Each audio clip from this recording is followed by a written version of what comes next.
Okay, welcome in one and all. I'm now going to be reviewing all of Monday's action in the NHL. There are only 4 games on tap, so this should be a very short video to uh, to put it lightly, I guess. So the first game took place in Buffalo, where you can see the teams on your screen, and they were playing host to the Arizona Coyotes. The captain, Kyle Okposo, would kick things off in the first, getting his 5th goal this season from Robinson and Clifton, 2 minutes and 25 seconds into that frame. In the second, Kieserling would get his first goal as a member of the Arizona Coyotes, assisted by Cooley and Killiman, and that goal happened 3 minutes and 1 second into that second frame to tie things up at 1. Robinson would then get his second goal of the year, assisted by Okposo and Clifton. So those guys all had 2 points, respectively, between the three of them, uh, making the lead to 2-1 for the Sabres. Krebs would then increase the lead to 3-1, 10 minutes and 52 seconds into that frame. His second goal of the game from Okposo and Robinson. So Okposo and Robinson both had 3-point games. Peterka would then increase the lead to 4-1, getting his 12th goal of the season from Skinner and Dahlin. And that goal happened with 4 minutes and 54 seconds remaining in the frame. So it was 4-1 in favor of the Sabres heading into the third. Carcone would then cut the lead to 4-2, getting his 14th goal of the season, a shorthanded marker at that, assisted by Marcelli and Moser, and that goal happened with 7 minutes and 13 seconds remaining in the frame. And then Rasmus Dahlin would ice the game, getting his 7th goal of the season with 1 minute and 5 seconds to go. So 5-2 is the final score from Buffalo. With that, the Sabres are now at 12, 14, and 3. And with the loss, the Coyotes are still 1 game above 500, 13, 12, and 2. All right, our next matchup takes place in New York, where we have the Islanders, and they played host to the Toronto Maple Leafs. So I will pull up the team's logos here momentarily. All right. So let's take a look and see who won, and we'll go from there. So starting in the first, Austin Matthews, no surprise here, would kick things off, getting his 19th goal of the season on a power play, 5 minutes and 50 seconds into that frame, assisted by Marner and Nylander. Brock Nelson would then tie things up 9 minutes and 20 seconds into that period, getting his 12th of the season from Palmieri and Dobson. Cizikas would then get a late goal with 1 minute 27 seconds to go in the frame, his 4th of the season from Clutterbuck and Fashing.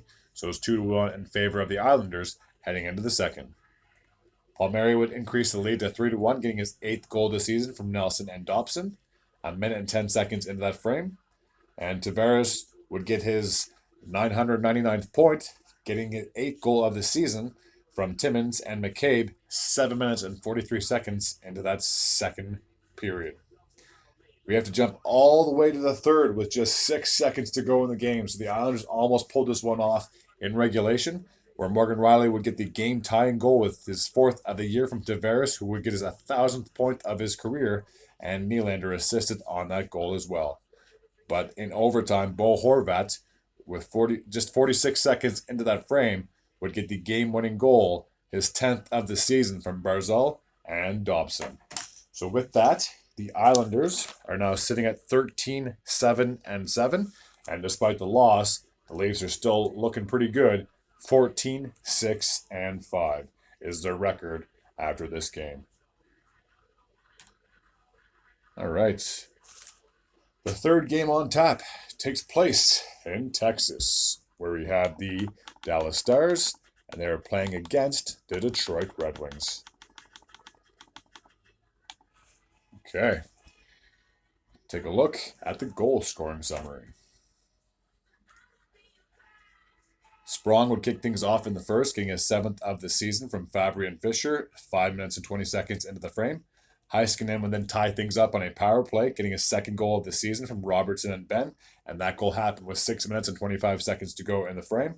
Lindell would then score with just under a second to go, his 2nd of the season, assisted by Steele and Hakpana. So it was almost tied at 1 heading into the second, but because of that very, very late goal, the Stars had a 2-1 lead heading into the second.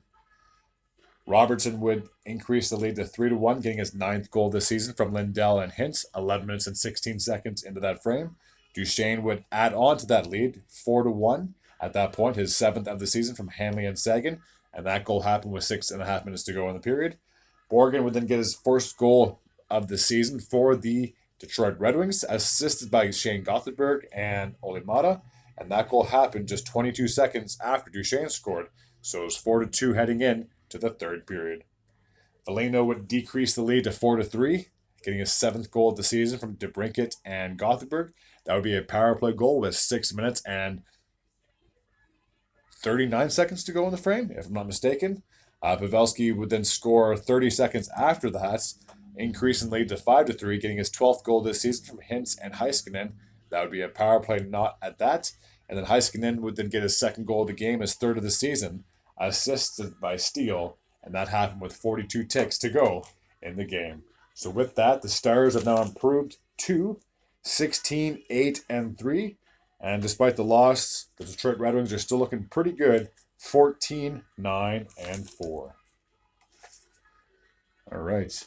And the last game on tap from Monday's schedule takes place in Colorado, where we have the Avalanche, and they're playing against the Calgary Flames.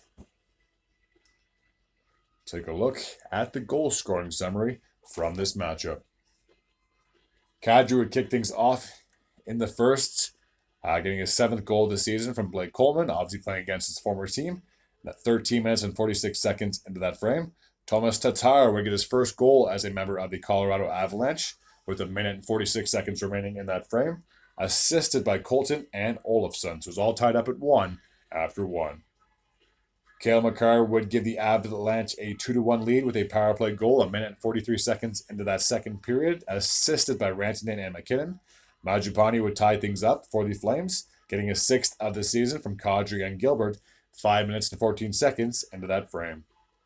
Blake Coleman would give the Flames a 3-2 lead, getting his 8th goal this season from Backlund and Gilbert. Myers would then tie things up 1 minute and 36 seconds after that, assisted by Cogliano and Malinsky. Zari would then give the Flames a lead, a late lead in the second, with 3 minutes and 41 seconds to go in the period. His 6th of the season from Uyghur. Sharon Govich would then increase the lead to 5-3 for the Flames. His 7th of the season, assisted by Hannafin and Anderson, and that goal happened with 1 minute and 26 seconds to go in the frame. So it's 5-3 in favor of the Flames heading into the third. Ross Colton would decrease the lead, or cut into the lead, 11 minutes and 20 seconds into that frame. His 8th of the season from Manson and Byram.